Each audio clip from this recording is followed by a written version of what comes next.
그리스도의 말씀입니다. 이 말씀은 생명입니다. 그러므로 말씀을 통하여 우리의 영혼이 생명을 얻고 능력 있게 살아갈 수 있게 되는 줄로 믿습니다.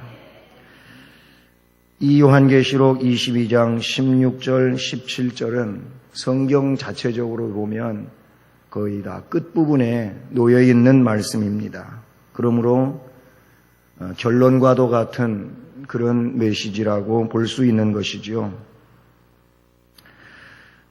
우리는 요한계시록을 시작하면서 1장 1절 말씀에서 이런 말씀을 보게 됩니다.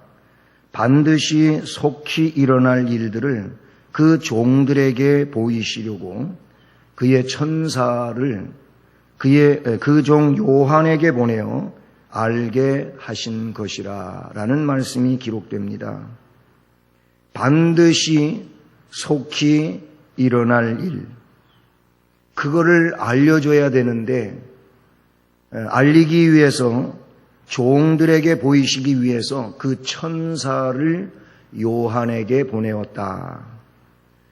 그렇게 말씀하고 있습니다. 그런데 오늘 말씀에서는 역시 뭐라고 기록합니까? 나 예수는 교회들을 위하여 내 사자를 보내어 이것들을 증언하게 하였노라. 이렇게 말씀합니다. 나 예수는 교회들을 위해서 내 사자를 보내어 이것들을 너희에게 증언하게 하였노라. 그러므로 이 말씀들은 사도 요한을 통해서, 아니 그 전에는 또 다른 이런 선지자라든지 아니면 사도라든지 이 복음의 증인들을 통해서 복음을 증언하게 하는 거 아니겠습니까? 그런데 오늘 이 말씀에서는 예수님께서 직접적으로 말씀하시는 것이죠. 나 예수는 교회들을 위하여 내 사자를 보내어 이것들을 너희에게 증언하게 하였노라 라고 말씀하십니다. 요한이 이상 속에서 듣고 본 모든 것들이 이제는 예수 그리스도께서 다시 직접 말씀하심으로 그 내용들이 진실이고 또 복된 내용인 것을 확증하고 있는 그런 말씀이라고 우리가 결론을 내릴 수 있다는 사실인 것이죠. 지난 주일도 오늘도 예배 앞부분에서 16절 말씀을 암송하셨는데 다 알고 암송하시는 분들도 있고 그냥 남이 하면 나도 같이 할 수는 있을 정도로 하시는 분도 있고 아예 애울 생각을 전혀 안 하시고 나는 그냥 보고 하겠다 그러시는 분들도 있고 그러는데 어쨌든 암송하면 좋습니다. 여러 가지로 영적으로 육적으로 좋습니다. 암송을 노력해 보시기를 바랍니다. 오늘 저는 이 말씀 속에서 말씀에 나타난 그대로 교회들을 위하여 사자를 보내심이라는 제목을 정했는데요. 결국 우리 예수님은 교회들을 위하시는 분이라는 겁니다. 할렐루야. 교회라고 하는 것은 뒤에서 또 잠시 밝히겠지만은 어쨌든 교회들을 위해서 사자를 보내신다는 겁니다. 오늘 우리를 위하여 우리 주님은 사자를 보내신다고 말씀하고 계십니다. 그래서 먼저 생각할 것은 교회들을 위하시는 예수님이라는 겁니다. 이 말은 곧 개인적으로는 나를 위하시는 예수님 이런 뜻도 되는 겁니다. 그러니까 저나 여러분 각각 개별적으로 우리는 정말로 복을 받은 그런 심령인 줄로 믿습니다. 주님이 우리를 위하신다고 말씀해 주고 계십니다. 교회는 요한계시록상에서의 이 교회들, 이미 앞에서 요한계시록 2장과 3장에서 소아시아 7교회가 나오죠. 에베소를 위시해서 저 라오디게까지 7개의 교회가 쭉 펼쳐집니다. 지금 우리 요한계시록이 수요일마다 강해되어지는데 그 7 교회에 대하여 이미 지나왔습니다. 근데 이 소아시아 7 교회가 그냥 소아시아에 존재했던 역사상에 있었던 그 7 교회만을 말하는 것은 결코 아니라는 말씀을 드렸습니다. 이 교회들은 그때나 또 지나간 세대나 지금이나 아니 앞으로 주님 오시는 그날까지 역사 속에 존재하는 세상의 모든 교회들을 대표하는 교회들이다. 교회의 유형이라 그런 얘기예요. 그래서 에베소 교회 같은 교회가 그때에도 있었지만 오늘날도 있다는 거예요. 예? 처음 사랑을 잃어버린 이런 믿음의 사람들, 이런 교회들. 또 서머나 교회와 같은 그런 교회가 그때도 있었지만 지금도 있다는 거예요. 이런 식으로 역사 속에 존재하는 모든 교회의 그런 모습들을 말하는 것이 7 교회인데, 그러므로 오늘 말씀에 나 예수는 교회들을 위하여 할 때 여기에 교회는 역사 속에 존재하는 모든 교회를 가리키는 것이고, 그러므로 오늘 우리 교회도 이 속에 포함이 된다라는 것이죠. 그런데요, 이 말씀에서 중요한 것은 교회들을 위하시는 주님이라는 사실이죠. 엊그제 금요 기도회에서 저는 스가랴의 말씀을 강해하면서 거기 역시 교회에 대한 말씀을 드리면서 스가랴 2장 8절 말씀에 근거해서 어떤 얘기를 하냐면은 교회는 하나님의 눈동자와 같은 곳이다. 그렇게 말했어요. 여러분, 교회는 그래서 그 말씀 스가랴 2장 8절 말씀에서는 어떻게 이야기하고 있느냐 하면은 그 교회, 하나님 백성들을 범하는 것은 그의 눈동자를 범하는 것이다. 이런 말씀이 나와요. 그러니까 교회, 하나님 백성들을 해롭게 하는 것은 하나님의 눈동자를 해롭게 하는 것과 같다. 하나님의 눈동자가 해를 당한다는 그런 의미가 아니고 하나님을 공격하는 것이 되므로 하나님께서 그것을 묵과하시지 않는다는 이런 말씀인 것이죠. 그렇습니다. 교회를 위하시는 하나님이신 줄로 믿습니다. 따라서 합니다. 하나님은 우리 교회를 위하신다. 다시, 우리 주님은 나를 위하신다. 아멘. 그러니까 우리는 주님으로부터 보호함을 받는, 주님으로부터 인도함을 받는 그런 은혜로운 백성이라고 하는 것을 깨닫게 되는 줄로 믿습니다. 그런데 중요한 건 뭐냐면 우리 여기 말씀에 나 예수는 그랬잖아요. 교회들을 누가 위하냐면 나 예수는, 예수님이 위하신다는 겁니다. 나 예수는 교회들을 위하여 그렇게 말씀하고 있지 않습니까? 그런데 예수님이 어떤 분이냐? 오늘 16절 그 중반 이하에서 예수님이 어떤 분이신지를 말씀해 주고 있어요. 교회들을 위하시는 예수님은 어떤 분이십니까? 나는 다윗의 뿌리요 자손이니 곧 광명한 새벽별이라 하시더라. 바로 교회들을 위하시는 예수 그리스도는 다윗의 뿌리며 자손이라고 먼저 한 가지를 말씀을 해 주십니다. 다윗의 뿌리요 자손이라고 하는 이 말은 그리스도께서 메시아가 되신다, 구세주 되심을 가리키는 그런 말씀인데요. 이미 앞에 우리는 지금 22장 말씀이지만은 계시록 5장 5절 말씀에서 이런 말씀을 하고 계십니다. 장로 중에 한 사람이 내게 말하되 울지 말라. 사도 요한이 울 수밖에 없는 일이 생겼어요.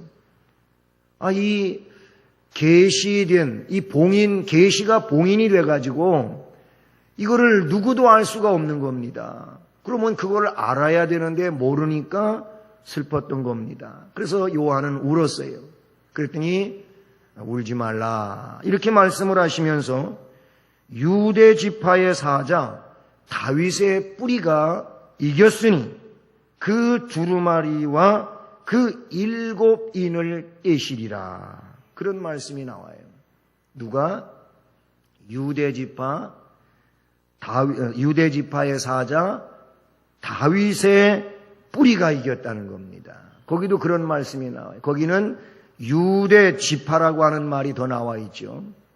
유대 지파, 이 다윗의 뿌리는 바로 유다에게서 시작이 됐다는 거예요. 야곱의 12아들 가운데 유다. 창세기의 말씀을 보면은 유다는 왕권을 가지고 있음을 이야기하고 있는데 왕의 뿌리라는 겁니다. 그래서 유다 지파에게서 홀이 떠나지 아니한다고 말하고 있고 언제까지? 실로가 오시기까지라고 되어 있어요. 그 실로는 예수 그리스도이십니다. 할렐루야. 이 두루마리에 인봉된 그 봉인을 떼실 분이 누구냐면은 승리하신 예수 그리스도라고 하는 것을 말씀해 주고 있습니다. 이사야 11장 1절 말씀에도 보면은 이새의 줄기에서 한 싹이 나며 그 뿌리에서 한 가지가 나서 어떻게 되냐? 결실할 것이요. 그래서 열매가 맺힌다는 겁니다. 열매는 완성품인 겁니다. 저 유다 지파에서 시작된 것이 중간에 다윗이 등장하고 그리고 그 다윗의 뿌리가 이제 가지가 나오고 결실해서 결국 결정품이 생긴다. 완성품이 생긴다고 하는데 그게 뭐냐면 성경에서 계시의 완성은 예수 그리스도라는 얘기입니다. 예수 그리스도는 어떤 분이냐면은 그러므로 완성자라 그런 얘기예요. 뭘 완성? 속죄의 완성자라 그러니 구속의 완성자라는 거예요. 그래서 예수님이 십자가에 못 박히시며 운명하시기 직전 상황에서 어떤 말씀을 하셨냐면은 다 이루었다. 아멘.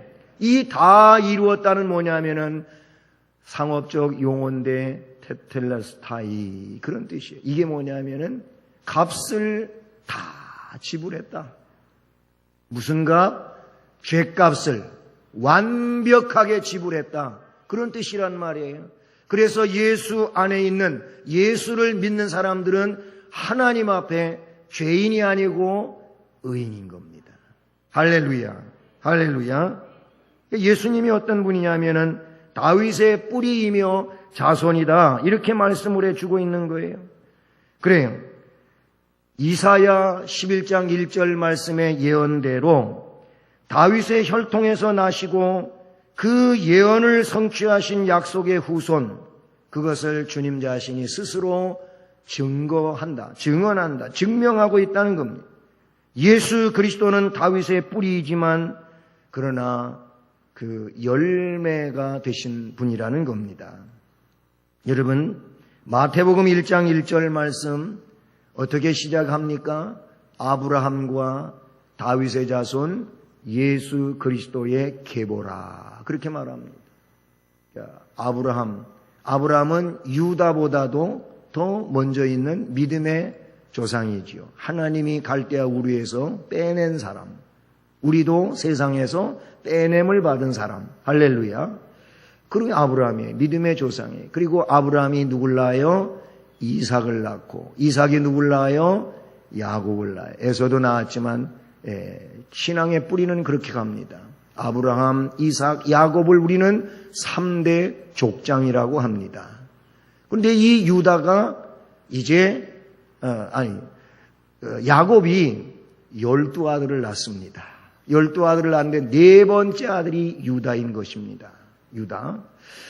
근데 이 유다는 네 번째 아들이지만은 첫째 아들은 르우벤인데 장자의 역할을 하는 일들이 성경에 몇 차례 나와요.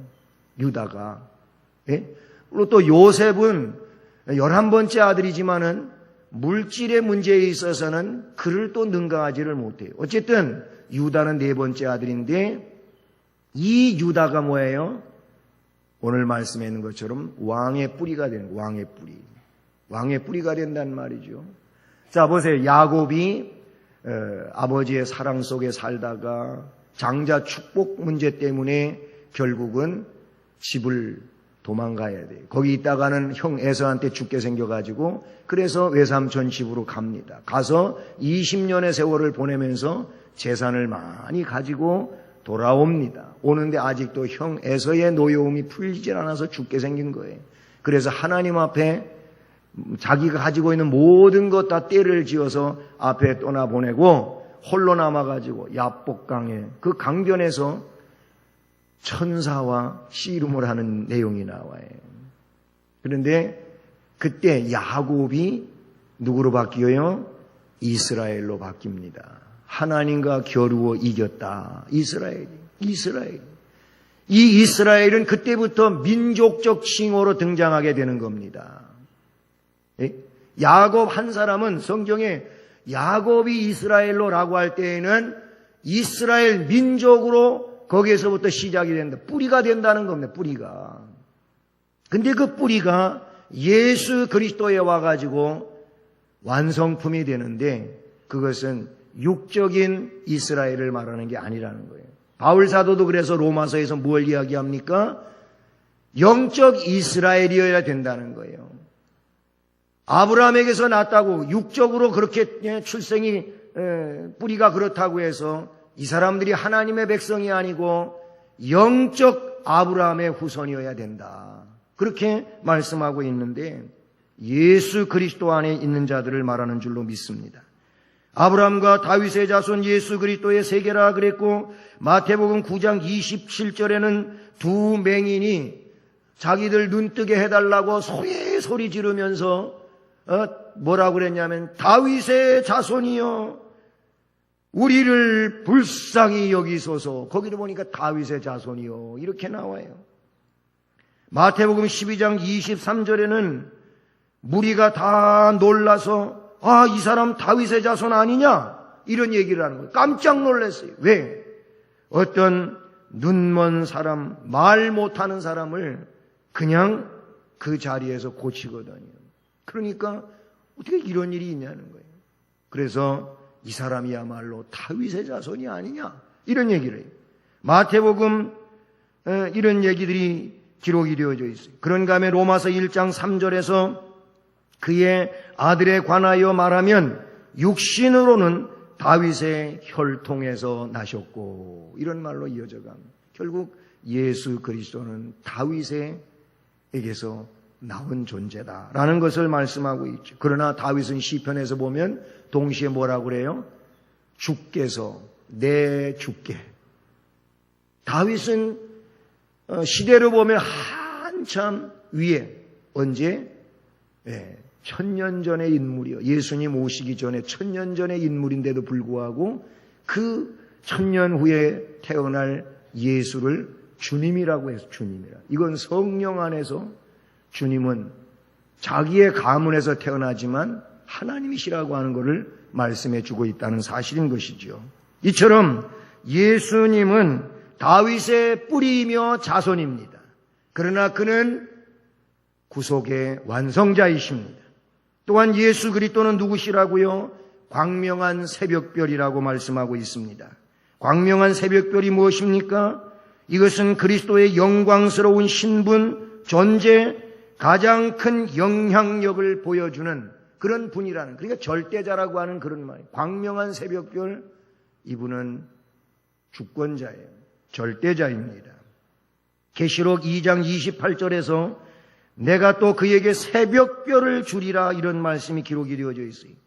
그러므로 예언의 말씀은 사도 요한의 개인적인 이야기가 아니며 영광과 권세를 가지고 계신 구주 예수님께서 주신 말씀인 것입니다.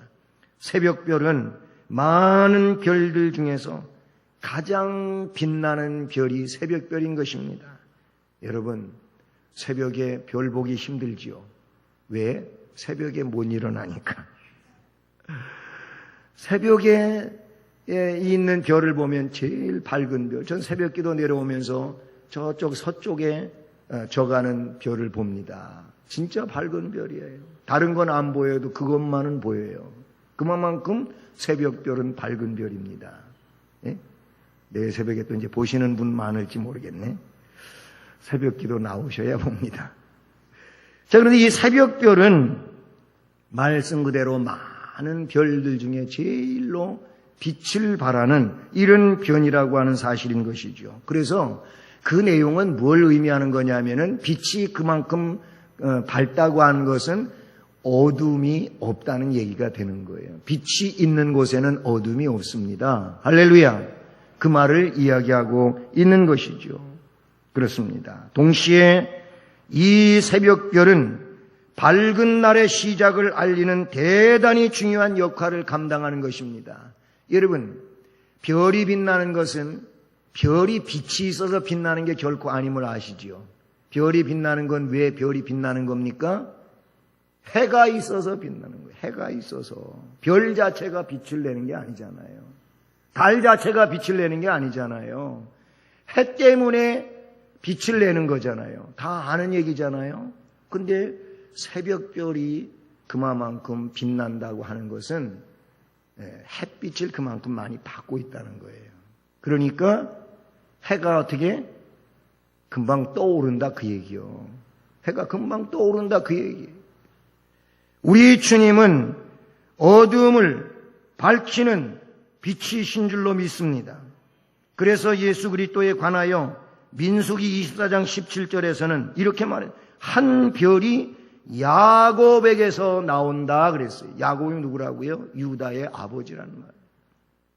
한 별이 야곱에게서 나오는데 그 별은 누구냐? 예수 그리스도라. 그런 얘기인 것이죠. 그분은 죄와 사망의 밤을 몰아내는 영광의 광채이신 줄로 믿습니다. 광명한 새벽별이신 줄로 믿습니다. 예수께서는 이 땅에 계실 때에 나는 세상의 빛이라고 말했어요. 그러므로 나를 따르는 자는 어두움에 다니지 아니한다 그랬어요. 예수 안에 있는 자는 어둠 속에 있는 자가 아니라 하늘의 빛 가운데 있는 존재인 줄로 믿습니다. 그러므로 오늘날도 예수 그리스도를 믿는 자들은 생명의 빛 가운데 있는 자들임을 기억해야 될 줄로 믿습니다. 예수님이 전파되는 곳에는 영적인 어둠은 물러가고 영적으로 광명천지가 되는 줄로 믿습니다. 예수님이 전파되는 곳에는 악의 어둠의 세력은 물러가고 하늘의 빛이 비춰오게 되는 줄로 믿습니다. 이 교회를 위하시는 예수님은 어떤 분이라고요? 다윗의 뿌리이며 자손이고 그 다음에는 광명한 새벽별. 설명드렸습니다. 기억하시고 이 주님 안에서 빛된 삶을 사시기를, 승리의 삶을 살아가는 여러분 되시기를 바랍니다. 그 다음에 오늘 말씀에 예수님은 사자를 보내시는 예수님이라고 말씀하고 있어요. 그렇잖아요. 나 예수는 교회들을 위하여 내 사자를 보내어 어떻게 한다고요? 이것들을 너희에게 증언하게 한다는 거예요. 거기 보면 내 사자를 보낸다는 겁니다. 그렇습니다. 할렐루야. 사자를 보내신다 그랬는데 이 사자는요, 천사라고도 말할 수가 있습니다. 그러나 오늘 이 시대에는 복음의 증인들을 말하는 겁니다. 주의 종들을 말하기도 한다 그런 얘기예요. 계시록 1장 1절 앞에서도 언급했었는데 거기 이렇게 예수 그리스도의 계시라 이는 하나님이 그에게 주사 반드시 속히 일어날 일들을 그의 종들에게 보이시려고 그의 천사를 그 종 요한에게 보내어 알게 하신 것이라. 천사를 그 종 요한에게 보내고 요한은 또 그를 통하여 알게 된 내용을 교회에게 알리고 교회에게 알리는 거예요. 그러니까 결국은 뭐예요? 하나님께서 종들을 세워서 교회와 또는 성도들에게 알리신다는 말씀을 말씀해 주고 있는 것이죠. 할렐루야. 그렇습니다. 우리 주님은 오래오래 참으시면서 아무도 멸망하지 않고 다 회개하기에 이르기를 원하시는 분이라고 베드로후서 3장 9절에서 말씀해 주십니다. 멸하기로 준비된 진노의 그릇을 오래 참으심으로 관용하신다고 로마서 9장 22절에 말씀해 주고 있습니다. 그러므로 모든 교회들이 구원에 이르기를 원하시는 분이십니다. 모든 하나님의 백성들이 구원에 이르기를 원하시는 분이신 줄로 믿습니다. 그러므로 우리는 여기에서 주님의 깊은 사랑을 깨달아야 될 줄로 믿습니다. 그러므로 우리가 오늘 이 시대에 해야 할 일이 무엇입니까? 우리들은 여호와를 만날 만한 때에 찾아야 될 줄로 믿습니다. 가까이 계실 때에 불러야 될 줄로 믿습니다. 그럴 때 우리를 긍휼히 여기시며 널리 용서해 주신다고 이사야 55장 6절과 7절에 말씀하고 있는 것입니다. 모든 성도들은 교회들을 위하여 보내어진 사자의 음성에 귀를 기울여야 될 줄로 믿습니다. 그렇잖아요. 하나님이 세우신 주의 종 사자들을 통하여 이 메시지가 선포되어질 때 그 메시지에 귀를 기울여야 되고 마음을 열고 그 말씀을 듣고 복된 심령이 되어야 될 줄로 믿습니다. 마지막으로 이렇게 예수님은 교회를 위하시는 분이라 그랬고, 교회를 위하시기에 두 번째로 어떻게 사자를 보내신다고 했고, 사자를 보내셔서 뭐 하느냐? 오늘 말씀해 보면 증언하게 하시는 예수님, 증언하게 하신다는 거예요. 오늘 16절 말씀에 이것들을 너희에게 증언하게 하였노라 그랬어요. 여기서 너희는 교회에 지체된 모든 성도들을 의미하는 줄로 믿습니다. 너희들을 위하여 증언하게 한다는 겁니다. 오늘도 우리를 위하여 이 생명의 메시지가 증언되는 줄로 믿습니다.